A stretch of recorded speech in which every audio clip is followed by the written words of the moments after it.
Para maiwasan ang matinding pagbaha lalo na't nagbabanta ang bagyong Helen, ininspeksyon ng MMDA ang 3 pumping station nito.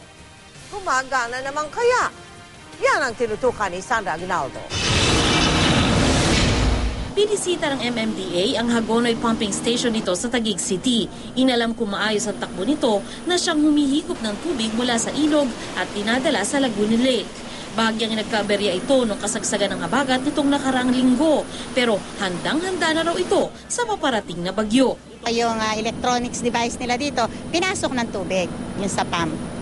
Actually talagang mataas lang ngayon. Una nangyari yan, nung panahon ng Undoy, gumawa na kami ng mga precautionary measures. And then ngayon, eto na naman kasi sobra talaga ang lakas ng ulan. Sinunod ang Taguig Pumping Station. Ilang oras naman itong tumigil sa pagpump ng tubig nung kasagsagan ng ulan. Sa laki daw kasi ng tubig mula sa ilog, nabasa ang wiring ng pump.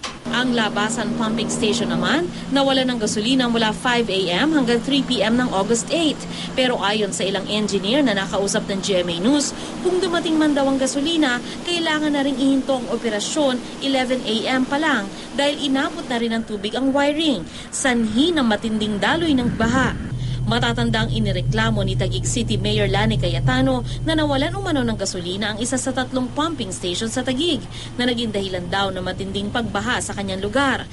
Inalis na sa pwesto ni MMDA Chairman Francis Tolentino si Engineer Baltasar Melgar, head ng MMDA Flood Control and Sewerage Management Office.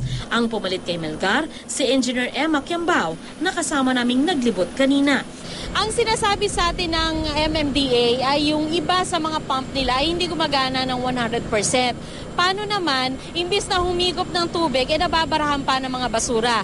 Gaya nitong Wawa Pumping Station kung saan kabilang sa mga nahihigop ng kanilang mga pump ay ang gabundok na basurang ito. Tiniyak naman ng MMDA na handa na ang kanilang mga pumping station sa Metro Manila para sa bagyong Helen. Handa po tayo. Operational po yung ating mga pumping stations.